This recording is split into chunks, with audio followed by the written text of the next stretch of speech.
E nós vamos tomar por base a vida de Zaqueu, quando Jesus foi na casa de Zaqueu. Diz assim a palavra do Senhor, Lucas 19, do 1 ao 10, eu vou ler na Nova Almeida atualizada. Diz assim: entrando Jesus em Jericó, atravessava a cidade.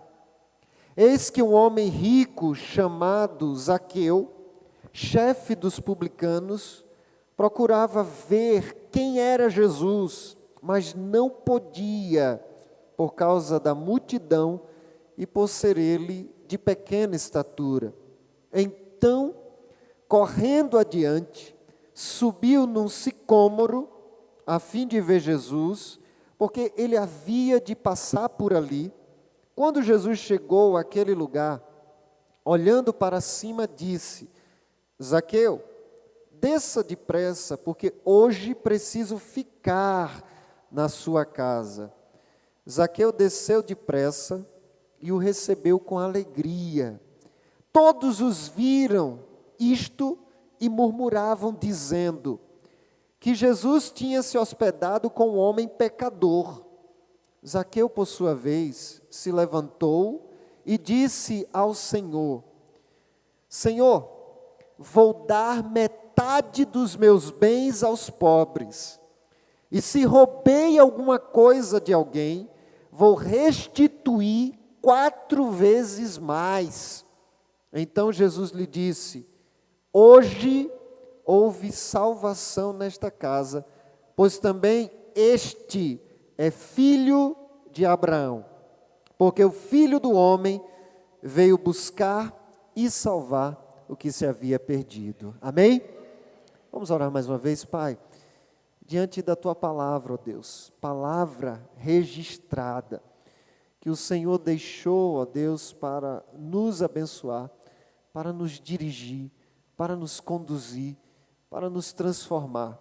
A nossa oração, Senhor, nessa noite, é que o Senhor venha falar conosco mais uma vez, que o Senhor venha tocar na nossa vida, que o Senhor venha transformar o nosso coração, e que assim possamos ser edificados pela Tua palavra.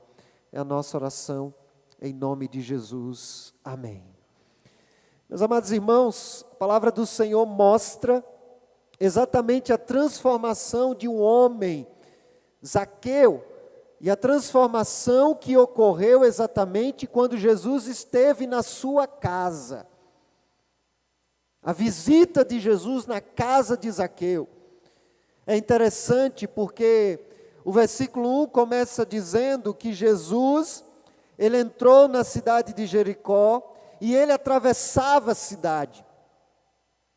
E isso já nos deixa muito claro a diferença, porque muitas pessoas viram Jesus passar, havia uma multidão, muita gente viu Jesus passar naquela cidade, muita gente talvez chegou tão perto de Jesus, mas há um relato específico da transformação da vida de alguém que recebeu Jesus na sua própria casa. E esse é o destaque que eu quero fazer nessa noite.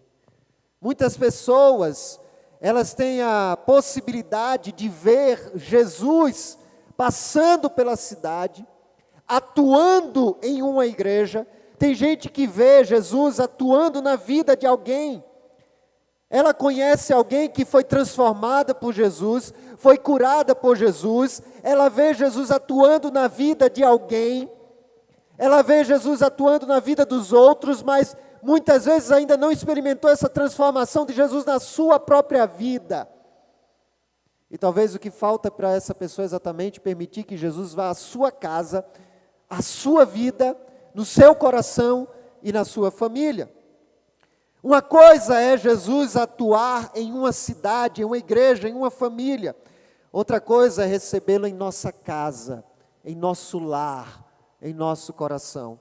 Há muitas pessoas que presenciam a ação de Jesus em determinada região, mas não têm a coragem de convidá-lo para ir para a sua casa, de convidá-lo para entrar no seu coração, de convidá-lo para entrar em sua vida. Há muitas pessoas que se admiram com a ação de Jesus. Como não se admirar? Eu gosto muito do testemunho da missionária Sílvia, que por mais de 20 anos ela foi usuária de crack, lá na Cracolândia, em São Paulo. Ela era conhecida como a bruxa da Cracolândia de São Paulo. E um dia, Jesus visitou aquela mulher através de um abraço de uma missionária que deixou a sua casa no Rio Grande do Sul e foi atuar dentro da Cracolândia de São Paulo. E Deus disse para aquela missionária: abraça aquela mulher, a bruxa da Cracolândia. E aquela missionária abraçou. E quando ela abraçou, a Sílvia disse que nunca tinha sentido um abraço como aquele. Porque não era a missionária que estava abraçando, era Jesus Cristo que estava abraçando através da missionária. Aquela mulher teve a vida transformada. Ela não apenas se contentou com o abraço de Jesus, mas convidou Jesus para entrar no seu coração. A vida dela foi restaurada, ela voltou à sociedade, ela se reencontrou com a filha que tinha perdido, ela voltou para os estudos, fez seminário de missiologia e hoje ela é uma missionária sustentada por nós, resgatando outras vidas para Jesus Cristo. Mas sabe de uma coisa? Tem muita gente que vê esse testemunho e diz: que maravilha, que extraordinário. Mas não tem a coragem de dizer: Jesus, eu quero experimentar a mesma coisa que ela experimentou, mas isso na minha vida, no meu coração. Zaqueu queria ver Jesus, assim como muitas pessoas querem. Mas eu quero dizer a você nessa noite que ver Jesus não é suficiente. Muitos judeus viram Jesus, muitos judeus viram milagres de Jesus. O primeiro milagre de Jesus foi dentro de um casamento, quando ele transformou água em vinho. Mas Jesus também curou um cego de nascença. E ao invés dos judeus dizerem: Ele é o Messias, Ele é o Salvador, eles endureceram o coração. Eles queriam matar Jesus. Eles expulsaram aquele jovem que foi curado. Quando Jesus curou um paralítico, eles reclamaram porque era dia de sábado. Quando Jesus curou um homem que tinha uma mão atrofiada, eles reclamaram porque era dia de sábado. Ao invés de reconhecer que o Salvador estava entre eles e dizer: Jesus, eu quero o Senhor na minha vida, eles apenas se admiraram com aquilo que estavam vendo. Muitas pessoas se admiram com o que estão vendo Jesus, mas há uma grande diferença entre a gente se admirar com o que acontece na vida de quem se encontra com Jesus e convidar Jesus para entrar na nossa vida, no nosso coração. Muitos judeus viram Jesus operar milagres, mas recusaram Jesus, recusaram recebê-lo nas suas vidas.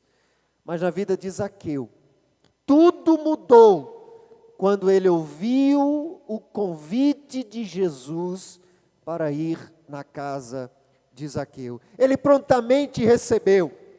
Ele imediatamente desceu do sicômoro e disse: vamos para minha casa. Ele recebeu Jesus com alegria. O versículo 4 diz: então, correndo adiante, subiu no sicômoro, a fim de ver Jesus, porque ele havia de passar ali. Jesus ia passar, e Zaqueu tinha essa primeira expectativa. Zaqueu, ele ultrapassou 2 barreiras para ver Jesus. A barreira da multidão, que era uma barreira externa. A multidão, muitas vezes, foi um impedimento para que as pessoas chegassem a Jesus. A mulher do fluxo de sangue, que ela tinha uma hemorragia há 12 anos. Ela teve que atravessar a barreira da multidão e tocar em Jesus, mas quando tocou, ela foi curada. O próprio paralítico, levado por 4 amigos, aquele paralítico de Cafarnaum, tinha uma barreira da multidão para ele chegar até Jesus. E o que eles fizeram? Eles levantaram ele, levaram para o telhado, fizeram um buraco no telhado, mas aquele paralítico chegou até Jesus. Muitos de nós temos barreiras externas como a multidão. Uma barreira externa que impede muitas pessoas de chegar até Jesus, muitas vezes é a nossa própria família. Algumas pessoas pensam, mas o que o meu pai vai saber? O que meu pai vai achar se eu entregar minha vida a Jesus? O que a minha mãe vai pensar de mim? Muitos têm a barreira dos próprios amigos, o que os meus amigos vão pensar de mim se eu entregar minha vida a Jesus? Tem muita gente também que tem a barreira interna, dentro de si, uma barreira pessoal. Zaqueu tinha uma barreira pessoal, que era a sua altura. A Bíblia vai dizer que, por ele ser de baixa estatura, ele tinha um obstáculo para se encontrar com Jesus. Mas ele subiu numa árvore, subiu no sicômoro, porque ele queria ver Jesus. O que a Bíblia está nos mostrando é que muitas vezes nós temos uma barreira dentro de nós. E talvez você pense assim, mas se eu entregar minha vida a Jesus, o que vai acontecer dos meus planos, dos meus desejos? Eu não quero a mudança que Jesus pode fazer em mim, mas o que você não sabe é que a mudança que Jesus quer fazer em você é exatamente transformar você na pessoa mais abençoada do que você pode imaginar. Zaqueu ultrapassou essas barreiras, e muitas vezes nós colocamos barreiras exatamente para nós não irmos até Jesus. A palavra do Senhor diz em João capítulo 5, versículo 39 e 40, vocês estudam minuciosamente as Escrituras, porque vocês creem que elas dão a vida eterna, mas elas, as Escrituras, apontam para mim. No entanto, vocês se recusam a vir a mim para receber vida. O que Jesus está dizendo é que o estudo minucioso das Escrituras, sem uma experiência pessoal com Jesus, não é suficiente para nos dar a salvação, a vida eterna. Você pode ter textos que você sabe de cor, você pode estudar muitos textos da Bíblia, mas se você nunca convidar Jesus para entrar no seu coração e transformar o seu viver, ou a sua família, você nunca terá a vida eterna. Toda a Escritura, a Bíblia, ela aponta para Jesus. Toda a Escritura, ela é compreendida por Jesus. Não tem como a gente compreender e ter a verdadeira compreensão das Escrituras se não for por Jesus. Não tem como entendermos o Evangelho e nem mesmo sermos salvos se não for pela pessoa de Jesus Cristo, o Filho de Deus. Então talvez hoje você chegou aqui querendo conhecer um pouco mais sobre Jesus, mas eu quero dizer a você que não basta você ver o que Deus pode fazer. Não basta você ter conhecimento do que Jesus pode fazer. Você precisa convidar Jesus para a sua casa, para o seu coração, para a sua vida, para a sua família. É por isso que Ele quer ir até a nossa casa. É por isso que Ele quer entrar em sua vida. O versículo 5 diz que quando Jesus chegou àquele lugar, olhou para cima, disse: Zaqueu, desça depressa, porque hoje preciso ficar na sua casa. Jesus vai até a casa daqueles que reconhecem a sua necessidade de Deus. Jesus vai à casa daqueles que reconhecem a sua necessidade de Deus. Jesus entra no coração daqueles que reconhecem a necessidade que tem de Deus. A história de Zaqueu começa a mudar quando Jesus vai à casa de Zaqueu. Até então, Zaqueu era mais um na multidão, mas a nossa vida é completamente mudada quando Jesus olha para nós. Zaqueu poderia ter sido mais um da multidão, mas o texto bíblico disse que Jesus olhou para ele. A Bíblia narra diversas histórias, e principalmente a história de libertação do povo de Deus no Egito. E eu convido você a olhar na sua Bíblia, deixa marcado Lucas 19, mas lê Êxodo capítulo 2, a partir do versículo 23. A palavra do Senhor nos diz o seguinte: decorridos muitos dias, o rei do Egito morreu, os filhos de Israel gemiam por causa da escravidão, eles clamaram, e o seu Deus, eles clamaram, e o seu clamor chegou até Deus.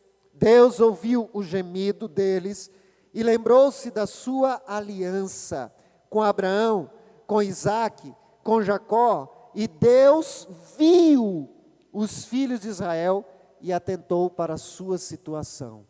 Quer dizer, o povo clamou e Deus viu e ouviu o clamor daquele povo.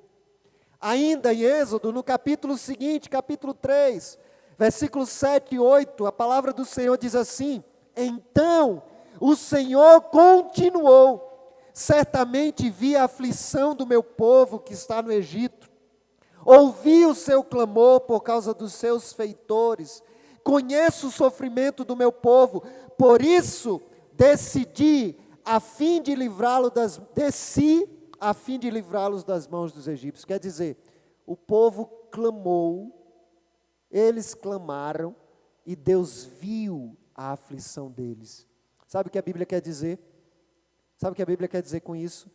Ela quer dizer que quando você busca a Deus, quando você procura o Senhor, como Zaqueu procurou, quando você clama a Deus, como o povo de Israel clamou, Ele vê a sua aflição. Ele vê. E aqui, a Bíblia diz que Ele desceu para trazer a salvação.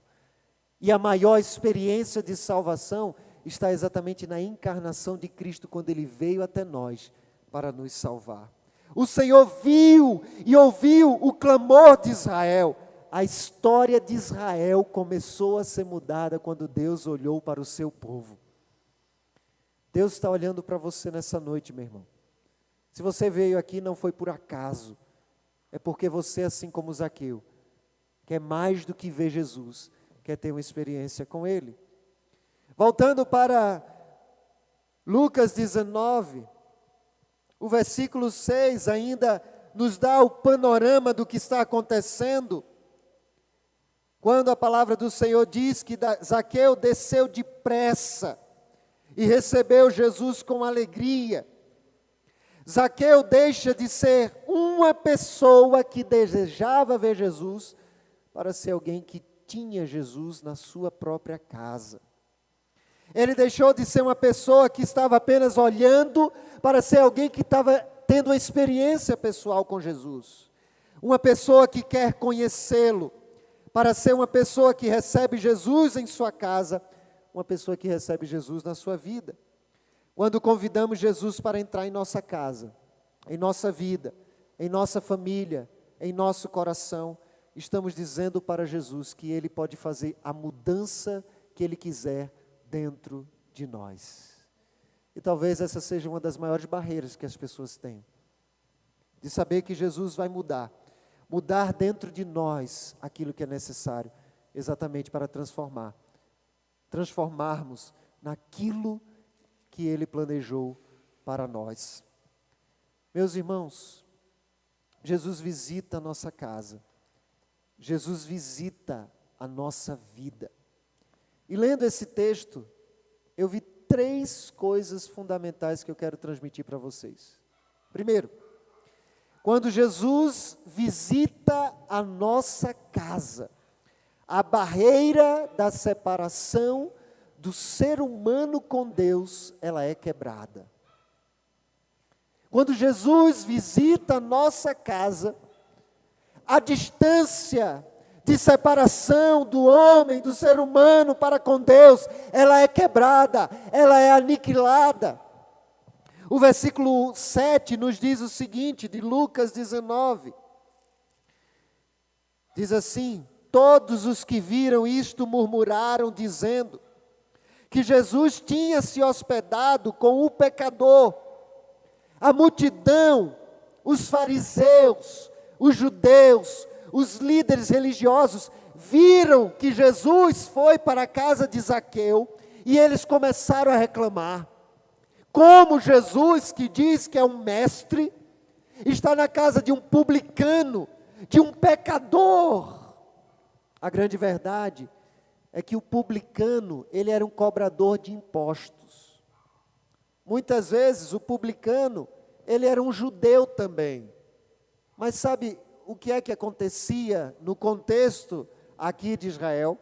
O cobrador de impostos, ele participava de um leilão, e ele ganhava no leilão o privilégio de ter um pedágio, como a gente tem aqui, um pedágio. Então, todas as pessoas que iam entrar naquela cidade, se queriam entrar, tinham que pegar o pedágio.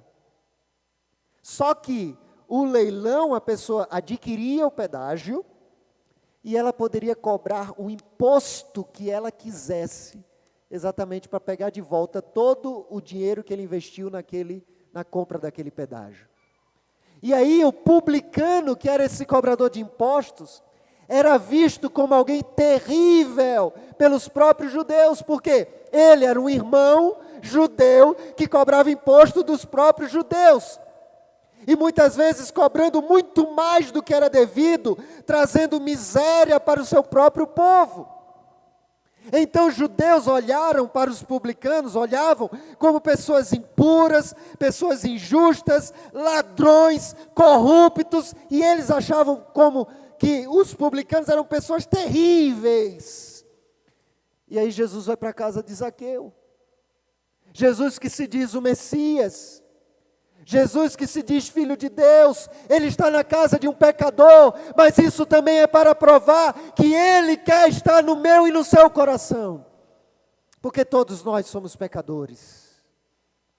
Mas quando nós olhamos então para a vida de Zaqueu, aqueles que estavam ao redor, os judeus, eles olhavam para Zaqueu como um pecador, condenado, indigno, e alguém que não merecia salvação. E tudo isso é verdade. Zaqueu era um pecador, Zaqueu era condenado, ele era indigno, ele era imerecedor da salvação, assim como todos nós.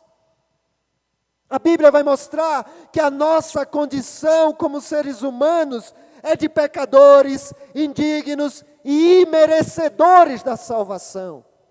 A multidão estava certa até aqui. Mas a multidão achava que não havia solução para Zaqueu. E nós sabemos que há uma solução. Porque quando Jesus chega na vida de alguém, ele tem o poder de transformar toda a vida da pessoa e de nos ligar novamente com o próprio Deus. Quando Jesus chega na vida de alguém, a barreira de separação do ser humano para com Deus, ela é quebrada, ela é destruída, e Jesus nos liga novamente ao próprio Pai. Zaqueu, quando ele então convida Jesus para a sua casa, ele estava experimentando essa barreira de separação ser quebrada. A multidão estava julgando Zaqueu como condenado. Mas a palavra do Senhor diz, em João capítulo 3, versículo 16. Vamos dizer juntos, João 3,16? Porque Deus amou o mundo de tal maneira que deu seu Filho unigênito para que todo aquele que nele crê não pereça, mas tenha a vida eterna. E a Bíblia continua dizendo, versículo 17, porque Deus enviou seu Filho, não para que o condenasse, não para que condenasse o mundo, mas para que o mundo fosse salvo por ele. Quem crer nele não é condenado, mas o que não crê já está condenado, porque não crê no nome do unigênito Filho de Deus. A condenação é esta: a luz, que é Jesus, veio ao mundo, mas os homens amaram mais as trevas do que a luz, porque as suas obras eram más. Jesus não veio aqui para condenar o mundo. Ele veio para salvar o mundo. Ele não veio aqui para condenar você. Ele veio aqui para te salvar. É claro que é o dia do juízo final. Isso é uma verdade bíblica. Mas enquanto você está vivo, você tem a oportunidade de crer em Jesus e ter a sua vida completamente transformada.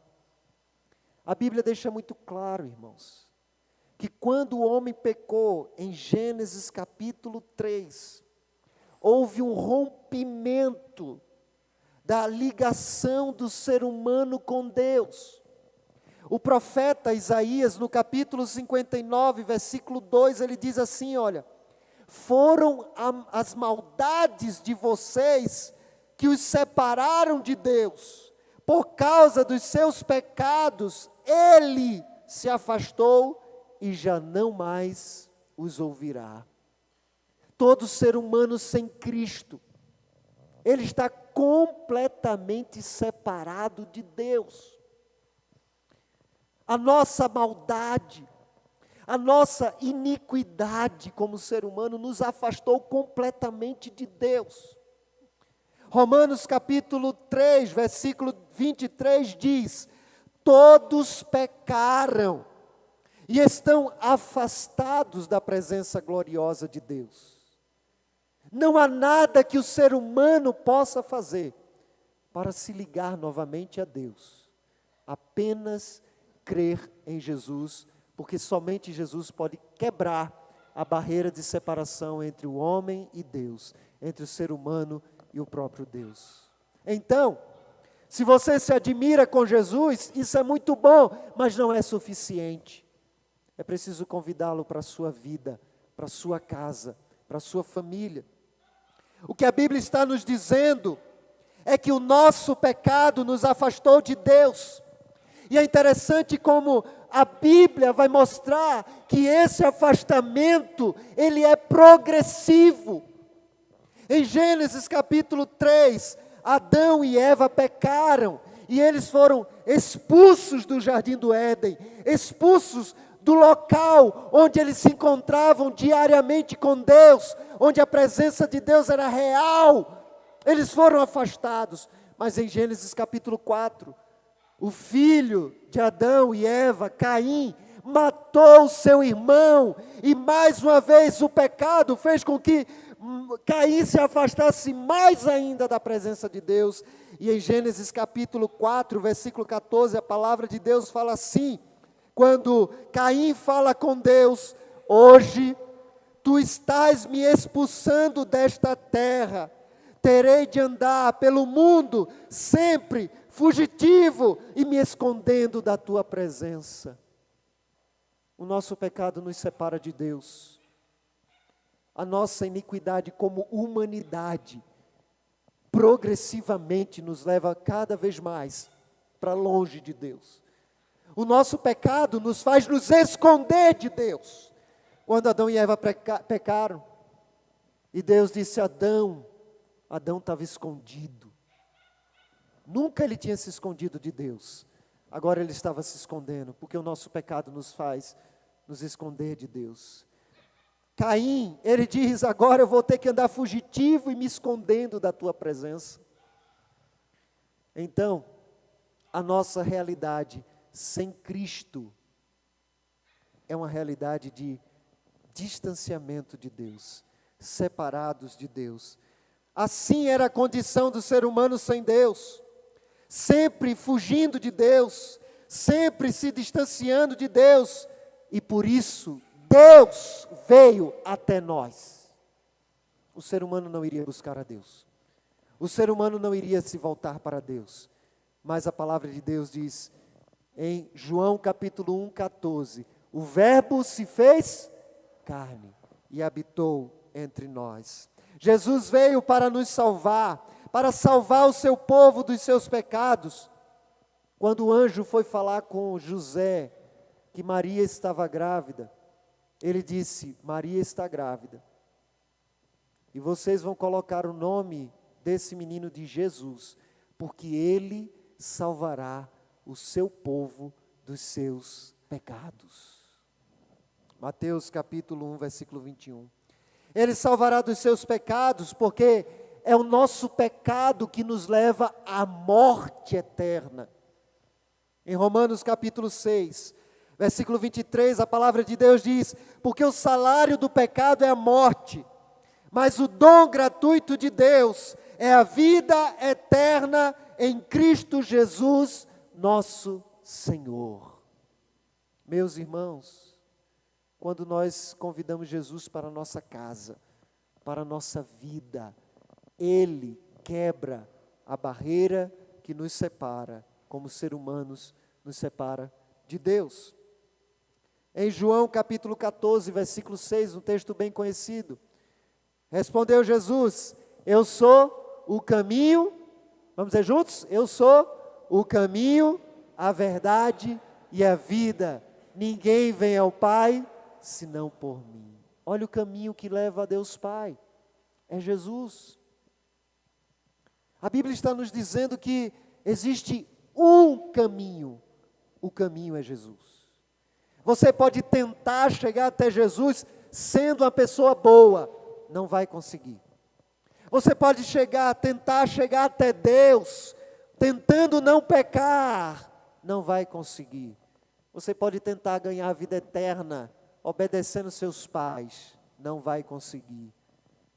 O único caminho, a única pessoa que pode nos levar à vida eterna até o Pai, essa pessoa se chama Jesus Cristo.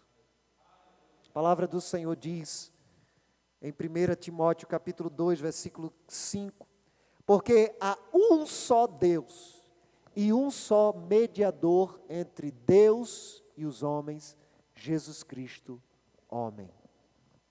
Você pode tentar também querer chegar no céu em uma igreja.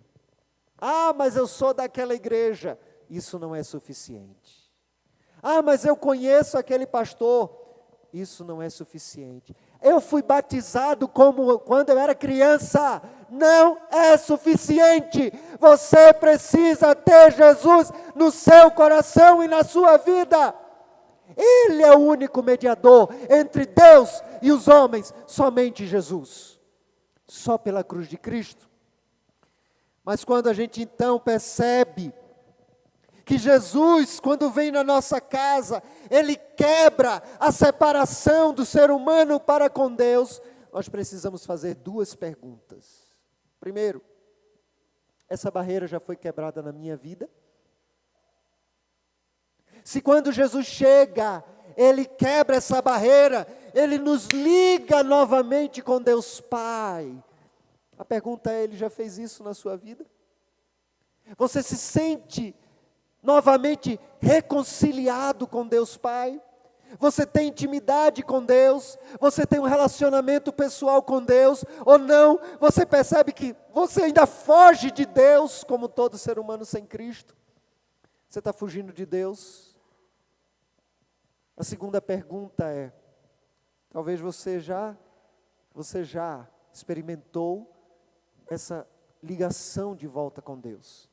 Mas a pergunta é, eu tenho me apropriado desse privilégio? Olha o que a palavra de Deus diz em Hebreus capítulo 10, olha na sua Bíblia. Hebreus capítulo 10, versículo 19. A palavra do Senhor nos diz assim: portanto, meus irmãos, tendo ousadia para entrar no santuário, pelo sangue de Jesus Cristo, pelo novo e vivo caminho, que Ele nos abriu por meio do véu, isto é, pela sua carne, e tendo um grande sacerdote sobre a casa de Deus, aproximemo-nos com o coração sincero, em plena certeza de fé, tendo o coração purificado de má consciência e o corpo lavado com água pura, guardemos firmes a confissão da esperança sem vacilar, pois quem fez a promessa é fiel. Cuidemos também de nos animar uns aos outros no amor e na prática das boas obras. Não deixemos de nos congregar, como é o costume de alguns. Pelo contrário, façamos admoestações, ainda mais agora que vocês veem que o dia se aproxima. Que dia é esse? A volta de Jesus. Mas quando a gente entende que Jesus, Ele quebrou a barreira, e o texto deixa bem claro que Ele abriu por meio do véu, isto é, a sua carne. Quando Jesus Cristo foi crucificado na cruz do Calvário, meu irmão, o véu do templo de Jerusalém, o templo que separava o pátio, o lugar santo dos santos, a cortina que separava o acesso e as pessoas não podiam entrar. Esse véu do templo se rasgou no momento em que Jesus Cristo foi crucificado. E o que estava acontecendo era exatamente dizendo o seguinte: o impedimento, a barreira que tinha entre Deus e o ser humano e Deus foi quebrada com a morte de Jesus Cristo na cruz do Calvário. Mas a pergunta é, isso já aconteceu por mim e por você.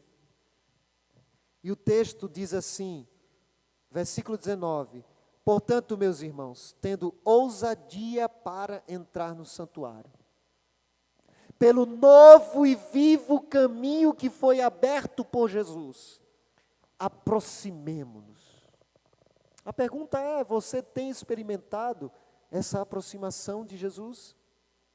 Essa aproximação do trono de Deus na sua vida? Olha que coisa maravilhosa, se antes nós éramos impedidos de falar com Deus, Jesus quebrou essa barreira, nós podemos nos encontrar com Deus Pai, através de Cristo. Mas a gente não tem aproveitado isso. A gente tem esse privilégio, mas a gente não dedica um tempo de oração. A gente não fala com Deus, ou a gente fala muito pouco. Olha na sua Bíblia ainda no livro de Hebreus capítulo 4, versículo 14, diz assim: tendo, pois, Jesus, o Filho de Deus, como grande sumo sacerdote, que adentrou os céus, conservemos firmes a nossa confissão. Porque não temos um sumo sacerdote que não possa se compadecer das nossas fraquezas. Pelo contrário, ele foi tentado em todas as coisas, à nossa semelhança, mas sem pecado. Portanto, olha o convite, aproximemo-nos do trono da graça, com confiança, a fim de recebermos misericórdia e encontrarmos graça para ajuda em momento oportuno. Se você já entregou sua vida a Jesus uma vez, meu irmão, se Jesus habita no seu coração, a barreira de separação entre você e Deus foi quebrada. A palavra de Deus nos diz que muitas vezes nós podemos falhar, pecar. O próprio apóstolo João disse, olha, essas coisas eu vos escrevo para que não pequeis. Mas se vocês pecarem, lembrem-se que vocês têm um advogado junto ao Pai, que é Jesus Cristo justo. O que o autor de Hebreus está dizendo é, olha, nós não temos um sumo sacerdote carrasco, não. O nosso sumo sacerdote se chama Jesus Cristo, que também foi tentado com as aflições que nós somos. Ele sabe o que nós passamos, Ele sabe das nossas aflições, e mesmo quando falhamos, nós podemos nos dirigir a Deus em contrição, em arrependimento. Ele nos receberá por causa de Cristo. Você pode se aproximar de Deus na pessoa de Jesus Cristo. Não tenha medo. Adão e Eva fugiram, Caim fugiu, mas quem tem Jesus no seu coração, pode buscar a presença de Deus, porque Ele vai te receber. Quando Jesus está no nosso coração, na nossa casa, na nossa vida, as barreiras de separação do homem com Deus são quebradas. A multidão, os líderes religiosos, os fariseus reclamaram porque Jesus estava na casa de Zaqueu, mas Jesus foi até aquela casa para transformar a vida de Zaqueu. A segunda lição que eu aprendo na história de Zaqueu está no versículo 8, Lucas 19, 8. Você pode voltar para lá quando a palavra de Deus diz assim: Zaqueu, por sua vez, se levantou e disse ao Senhor: Senhor, vou dar metade dos meus bens aos pobres. E se roubei alguma coisa de alguém, vou restituir 4 vezes mais. Quando Jesus visita a nossa casa, o arrependimento é gerado dentro do nosso coração. Uma cultura de arrependimento é gerada dentro do nosso coração.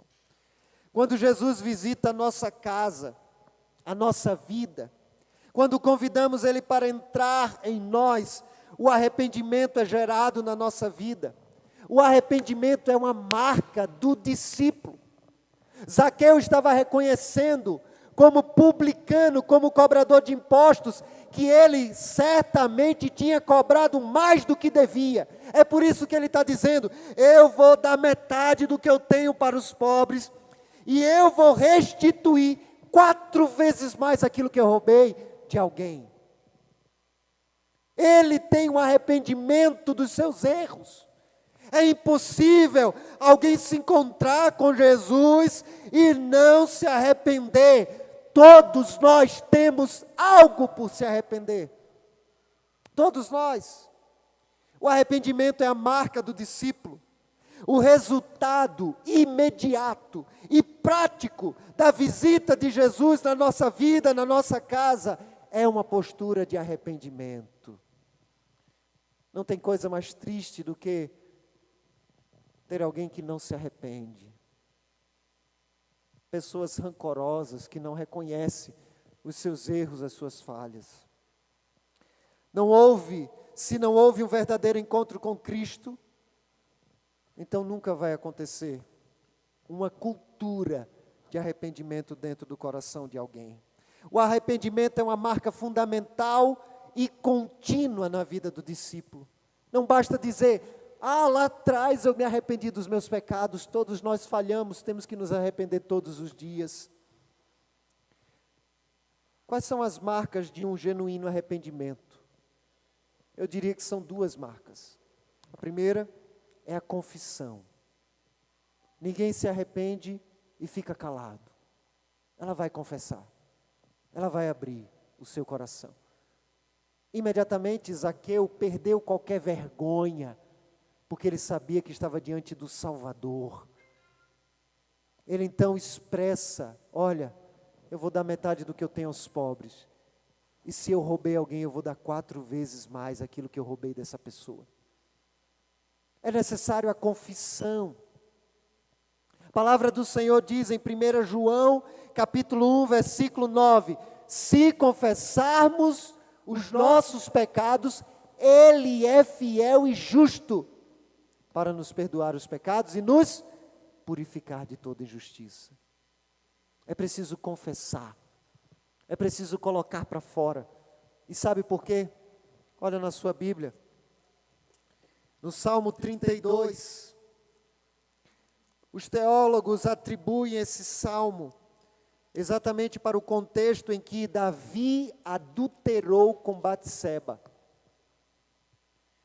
E ele diz assim: bem-aventurado aquele cuja transgressão é perdoada, cujo pecado é coberto. Mas por que pecado coberto? Não é porque escondeu, não. Olha o que aqui diz o versículo 3: enquanto eu calei, os meus pecados envelheceram os meus ossos, pelos meus constantes gemidos todos os dias. Meus irmãos, sabe o que é que a Bíblia está dizendo? A Bíblia está dizendo que quando nós não confessamos os nossos pecados, nós adoecemos. Nós adoecemos. O fato da palavra de Deus dizer que nós precisamos confessar, é porque Deus sabe quem somos, a nossa constituição e o quanto nós precisamos colocar para fora. Quando Jesus entra no nosso coração, uma cultura de arrependimento gera dentro de nós. E sempre que nós errarmos, a primeira atitude que nós vamos fazer é se ajoelhar em algum lugar e dizer: Jesus, eu errei mais uma vez. Mas precisamos lembrar que nós não temos um sumo sacerdote que não se compadece de nós, não. Nós temos um sumo sacerdote que se compadece de nós. Nós podemos nos arrepender, nós podemos confessar. E se confessarmos os nossos pecados, Ele é fiel, Ele é justo, para nos perdoar e nos purificar de toda injustiça. Isso é extraordinário, meus irmãos. Isso é extraordinário. A primeira marca de um arrependimento genuíno é a confissão. Mas a segunda marca de um genuíno arrependimento é a mudança de atitude. Você já pensou se Zaqueu dissesse assim para Jesus: olha, eu me arrependo de ter roubado alguém. Eu me arrependo de ter cobrado mais do que eu devia. E ele ter ficado só na confissão? Não. Se eu roubei alguém, eu vou devolver. É interessante que o arrependimento no coração de Zaqueu foi tão profundo, porque a experiência com Jesus ela é tão profunda, que ele não diz: eu vou devolver o que eu roubei, eu vou devolver 4 vezes mais do que o que eu tirei das pessoas. Porque ele tinha entendido que ele tinha encontrado o que era mais importante para a sua vida, que era a salvação em Jesus Cristo. E aí a gente tem que se perguntar: na minha vida tem sido assim? Eu tenho me arrependido? Há uma cultura de arrependimento dentro do meu coração, onde eu reconheço, confesso os meus erros, mas também tenho uma mudança de atitude? A pregação dos profetas na Bíblia é arrependei-vos. A pregação de João Batista foi arrependei-vos. Ele pregou em Mateus 3:2, arrependam-se porque está próximo o reino dos céus. A pregação de Jesus Cristo foi arrependei-vos. Daí em diante Jesus começou a pregar e dizer: arrependam-se porque está próximo o reino dos céus. A mensagem dos apóstolos não foi diferente, foi arrependei-vos. Arrependam-se o tempo todo. Atos 2:38, Pedro respondeu: vocês devem se arrepender para perdão dos seus pecados. Atos 3:19, agora arrependam-se e voltem-se para Deus, para que os seus pecados sejam apagados. Atos 8:22, arrependam-se da sua maldade e ore ao Senhor, talvez Ele perdoe esses seus maus pensamentos. Atos 11:18, ao ouvirem isso, pararam de se levantar objeções e começaram a louvar a Deus, dizendo: vemos que Deus deu aos gentios o mesmo privilégio de se arrepender. E eu poderia ler outros e outros e outros textos que mostram que a marca do discípulo, aquilo que é gerado dentro do nosso coração quando Jesus entra, é o arrependimento. É o arrependimento. Nós não podemos nos contentar em ver Jesus e não ter nada de transformação dentro de nós. O arrependimento é uma marca contínua na vida dos discípulos de Jesus. O arrependimento, ele gera frutos concretos, visíveis. Quando João Batista estava pregando, muita gente foi se batizar com João Batista. E ele pregava: arrependei-vos, arrependei-vos. E em Lucas capítulo 3, a partir do versículo 10, que mostra o batismo de João Batista, diz que as multidões perguntaram a João Batista: o que devemos fazer?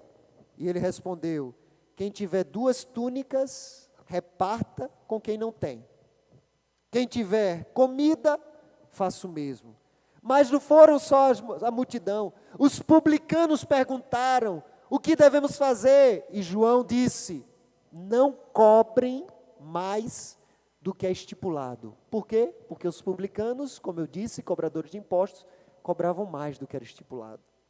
Mas também os soldados perguntaram: João, o que nós devemos fazer? E ele disse: não sejam prepotentes, não façam denúncias falsas e contentem-se com o salário que vocês recebem. Olha que coisa extraordinária. O arrependimento sempre vai gerar uma mudança prática. O arrependimento, a gente vê nesse texto que ele é personalizado. Do que eu preciso me arrepender, talvez não seja do que você precisa se arrepender. Os publicanos eram de alguma coisa, os soldados eram de outras coisas, a multidão era outra coisa, mas no final de contas, todos tinham algo a se arrepender. Todos tinham algo a se arrepender. O arrependimento, ele deve ser constante, porque sempre encontraremos alguma falha na nossa vida. O arrependimento, ele é concreto, ele gera atitudes concretas. Então, quando Jesus entra na nossa vida, a separação de Deus, ela é quebrada, mas o arrependimento também é gerado. E por último, quando nós olhamos para o versículo 9, de Lucas capítulo 19, Jesus disse: hoje houve salvação nesta casa, pois também este é filho de Abraão. Quando Jesus chega na nossa casa, quando Ele visita a nossa casa, a salvação acontece. Quando Jesus entra no seu coração, a salvação acontece. Sabe o que é interessante notar? É que Zaqueu era judeu. Zaqueu era judeu. Os judeus, ele tinha uma aliança com Deus. Zaqueu era da descendência de Abraão. Mas somente quando ele convidou Jesus para sua casa, quando o arrependimento veio, é que Jesus disse: agora houve salvação. Tem muita gente que é filho de crente, neto de crente, membro de igreja, mas que talvez Jesus nunca entrou na sua casa, no seu coração, e acha que está salvo, por causa de que a igreja é um lugar de salvação, porque a família é salva e acha que é salvo. Zaqueu era judeu, era de uma família que tinha uma aliança com Deus, mas ele não era salvo. A salvação só chegou para Zaqueu quando ele disse: pode vir, Jesus, para minha casa. É mais do que qualquer ajuda. Quando a salvação acontece conosco, a salvação acontece, há uma restauração. Nós somos ligados novamente com Deus. Mas essa reconciliação com Deus promove um ajuste completo na nossa vida. E aí o que é que acontece? Laços familiares são restaurados. Relacionamentos quebrados são restaurados. Ajustes na nossa vida são realizados. Há uma mudança prática quando o Evangelho chega dentro de nós. Eu ouvi essa semana uma mensagem, eu gosto muito de ouvir o pastor Pascoal Piragini, da Primeira Igreja Batista de Curitiba. E ele falou algo extraordinário sobre o endemoniado gadareno, que eu queria compartilhar com vocês. Quando aquele endemoniado gadareno, que tinha uma legião de demônios dentro dele, foi liberto e salvo por Jesus, aquele endemoniado disse: Jesus, deixa eu seguir com você, eu quero te seguir. Talvez ele queria ser um apóstolo de Jesus, um discípulo. E Jesus disse: não, volta para a sua casa, volta para os seus, volta para Decápolis, 10 cidades, como a gente viu o Geel falando hoje de manhã. Jesus colocou 10 cidades na responsabilidade dele. Mas quando Jesus diz assim: olha, volta para casa, volta para os seus, sabe por quê? Você já imaginou quanto sofrimento aquela família não deve ter experimentado com aquele endemoniado? O endemoniado gadareno, a Bíblia fala que as pessoas acorrentavam ele com correntes. Mas quem já lidou com a possessão demoníaca, você sabe que a força é extraordinária. Ele quebrava os grilhões. Ninguém conseguia prender aquele endemoniado. Agora já pensou como talvez os pais dele já tinham sofrido? Será que ele era casado? E a esposa também não tinha sofrido? Será que ele tinha filhos? E será que também não tinham sofrido? Irmãos? Quando a salvação chega até nós, Jesus está dizendo para ele, quando ele volta, ó, volta para a sua casa, porque você precisa restaurar os seus relacionamentos que estão quebrados, as feridas que você fez. Quando a salvação chega até nós, a restauração na nossa vida, mas a restauração naqueles que estão ao nosso redor. A restauração na nossa família, a restauração nos nossos amigos.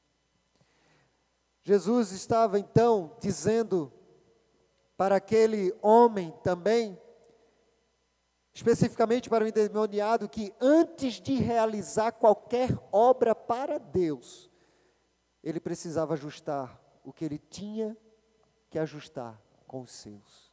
Muitas vezes a gente quer fazer as coisas para Deus, antes da gente ajustar as coisas com aqueles com quem nós ferimos, com aqueles com quem nós precisamos ajustar. Zaqueu, então, ele traz na sua vida as marcas de um discípulo, que talvez você tenha que avaliar se você tem essas marcas. Quais são as marcas? Ele tem uma procura séria por Jesus. Ele queria ver Jesus. Você tem tido esse desejo ardente? Ele tem uma criatividade em superar os obstáculos para ver Jesus. É uma marca do discípulo. Tinha uma multidão, ele era baixinho, ele subiu numa árvore. Talvez você tenha dificuldade de ler a Bíblia, de orar, tenha criatividade. Leia a Bíblia andando. Você não vai dormir andando. Eu só conheci uma pessoa que dormia andando. Você já conheceu alguém que dorme andando? O meu irmão. Ele entrou na vida militar, meu irmão, e eu acho que os primeiros anos da vida militar é terrível, porque passa a noite acordado, né? E eu lembro como se fosse hoje, quando acabava o culto no domingo. Primeiro, a gente participava de 2 cultos à noite. No primeiro culto ele já ficava anotando as mensagens e você via os riscos no papel. Eu já estava cochilando. Depois do culto a gente ia para a união de jovens. Quando a gente voltava para casa, que eram uns 30 minutos de caminhada, ele botava a mão no meu ombro e a gente ia caminhando e ele dormindo. Mas tem que ser muito ninja para dormir. Então, se você dorme lendo a Bíblia, leia a Bíblia andando. Seja criativo para ter um encontro com Jesus. Outra característica de Zaqueu é na sua obediência imediata. Quando Jesus disse, eu quero ir na sua casa, ele desceu e disse, venha para a minha casa. Pode vir. Jesus está dizendo hoje, eu quero entrar no teu coração. Eu quero a sua vida. Eu quero transformar o seu viver. Zaqueu, ele obedeceu prontamente, mas ele recebeu Jesus com alegria. E a outra marca que a gente vê do discípulo é que há frutos evidentes na transformação na vida de Zaqueu. Ele se arrependeu, ele reparou os seus erros. E quando Jesus disse, olha, hoje chegou salvação, era mais do que ter a vida restaurada. Ele agora foi selado com a vida eterna. A palavra do Senhor diz, e eu estou finalizando, em João capítulo 3, versículo 36. Olha o que a palavra do Senhor diz. Por isso, quem crê no Filho tem a vida eterna. Isso é salvação. Foi isso aqui que Zaqueu fez. Ele creu, ele herdou a vida eterna. Quem crê no Filho tem a vida eterna. Quem se mantém rebelde contra o Filho, que é Jesus, não verá a vida, mas sobre ele permanece a ira de Deus. E essa ira vai ser completamente derramada no dia do julgamento. Talvez você esteja desejoso de ver Jesus, talvez você até já correu até Jesus, você subiu em uma árvore, mas nunca você teve a experiência real de ouvir Jesus falar com você e convidar para entrar na sua vida. Talvez esse seja o convite dessa noite. Eu quero convidar você a fechar os seus olhos e perguntar ao Senhor Jesus, você está aí, você ouviu a palavra. A pergunta que você pode fazer é, Senhor Jesus, o Senhor quer morar dentro do meu coração? Se você fizer essa pergunta, a resposta é sim. Porque é o que a palavra de Deus diz. Ele quer morar no seu coração. E a pergunta que eu te faço nessa noite é, você quer entregar a sua vida a Jesus?